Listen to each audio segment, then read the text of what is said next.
Hello. Welcome to another episode of Up Close. Up Close is a show that allows you to get up close and personal with some very interesting individuals. Today, our special guest is Coach Tony Dungy of the Indianapolis Colts. Coach Tony Dungy has served with the Indianapolis Colts since January 2002. Prior to that, he served 6 seasons at Tampa Bay. He's an outstanding man. He's had an outstanding career marked by milestones and landmarks, so many to name, but most recently, of course, most of you know, he led the Indianapolis Colts, which are the current world champions, to victory at the 2007 Super Bowl. It was a pleasure to sit down and talk to Coach Tony Dungy on the phone, and we have that footage captured, and we'd like to share it with you all. Thank you very much for tuning in to Up Close, and now let's get to the interview. Not only is he a tremendous coach, but he is an awesome man of faith. We're very pleased to have you here with us, Coach Dungy, and welcome to our show. Well, thank you very much, Damien. It's a pleasure to be with you. Oh, man. The pleasure is definitely ours. And just to ask you a few questions, oftentimes when you get the chance to give reverence to God, or you get the opportunity during an interview or a post-game conference, you definitely give God glory. Is this something that you've done throughout your entire career, or is this something that you've done as you matured spiritually? I think I've matured spiritually. It's something I'm definitely more conscious of now. I realize that we do have a great platform, and I think you get encouraged over the years as you make references to your faith, to spiritual things, and then you get cards, you get calls, you get emails from people who say how much encourage them, and you look for more opportunities to do that. So it is something that I think I've definitely grown in that ability to do that. I think it's awesome, and I think that as the opportunities continue to be put out there for me, I definitely want to follow in that example. I think it's great. I think I've had that encouragement too. I think Reggie White was probably the first football player to really use that platform and say, I'm going to make a conscious effort to glorify the Lord, and I think a lot of us have followed that example. Right. If you can, in a nutshell, can you explain your coaching philosophy? My philosophy probably stems a combination from my dad, who was a college professor, a teacher, and most of the coaches that I played for, that as a coach, your job is to try to get your players to play the best that they can be. And that sometimes is different for each player. So just like a teacher, you're trying to find that learning mechanism, that thing that spurs your student to really learn and be the best student that they can be. Different techniques of trying to get that out of your players, but realizing that you're there to encourage them, to try to help them, and the bottom line is how they do. It's not how smart you are or how many things you know, but it's how it comes across to them and how well they play. Right. So does that often or sometimes put you in the position of counselor to the players? It can. There are times where players, just like anyone else, has issues. They have problems. They have things that they want to know about.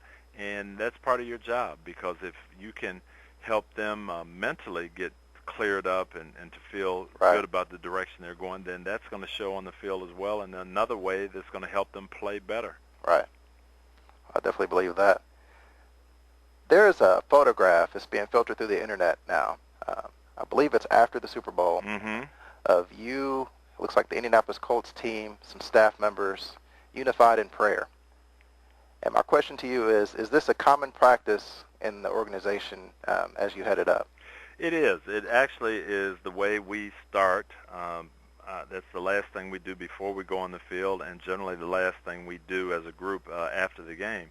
And it was interesting in the Super Bowl. Normally we do that right after the game before we allow the media in the locker room. But the Super Bowl is just so unique because you have the presentation of the trophy out on the field, and everyone wants those interviews. So we had quite a few of the media in there, and our players just said, hey, we need to finish up the way we always do. All right. And it was really, really a powerful statement. Actually got shot by a photographer. They put it in the USA Today, and people got the story behind it. So it is going around the internet now, and I think a very encouraging picture. Oh, yes, definitely is. Okay, Coach Dungy, when the season's over, or if there's some off time that you have, you can spend it with your family or just by yourself. What kind of things make you happy? What do you enjoy doing outside of work? Well, we normally are going to do some things because I'm away so much during the season. We're normally going to do some things that the kids enjoy, and outdoor activities, going to the park, riding bikes, anything like that that is going to allow them to enjoy themselves. That's what we'll usually do. For me, if it's something that I'm going to just do by myself, I really enjoy fishing, being out on the water. I think there's so many spiritual insights that you gain from being around the water. That's something I really enjoy personally.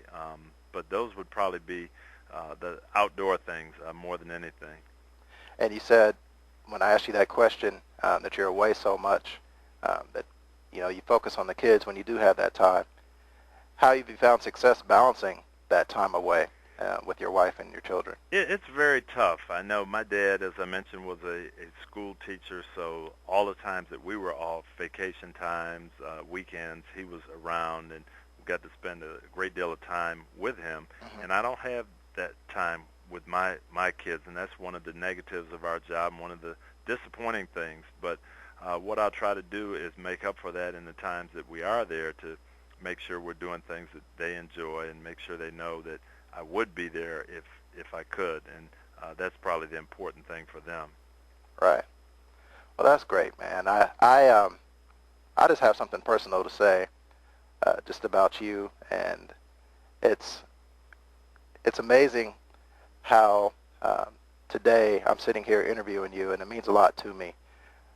When I was in college, I had a friend or acquaintance of mine, and I've kept in contact with her on and off and on after I graduated. And I remember when you had come to town, I was letting her know that we had a new head coach for the Colts. She's a kind of a sports buff herself. And she was telling me that she's from Tampa, and she was, I believe, a receptionist or something. Okay. From for the Buccaneers. Okay. And she was like, "Yeah, that's Tony Dungy. He used to be our head coach." He's like, "Man, he comes in every day and he reads the Bible." He's like, every day he has his Bible open. He's like, "Man, he's a real strong Christian." And I just thought that was great. And well, that is the kind of testimony that you want for people to notice, not necessarily that you're saying it, but they see something in your life, and that's the most important thing. Right. And even a couple of years ago, maybe 2 to 3 years back, you attended the same ministry that I attend, and I parked cars for that ministry. And you would walk past me, you would have your son with you or your wife with you sometimes, and you'd just be so humble, so meek. I know I even believe some days were game days, and you were still there at service, and I could just vouch for it, that you are definitely leading a tremendous lifestyle, and people are taking notice of it. Well, thank you so much for the encouragement, and that's what does encourage you to keep going when you know that in just some small way you can make a difference. Right. Well, awesome, man. We just thank you for taking your time out of your busy schedule. You are definitely the it guy right now. Everyone's trying to get in touch with you and hear what you have to say. And I just praise God for you and thank you for allowing us to have some time with you. Well, thank you so much, Damien. I appreciate it. No problem. All righty. We'll talk to you soon. Bye-bye. Bye.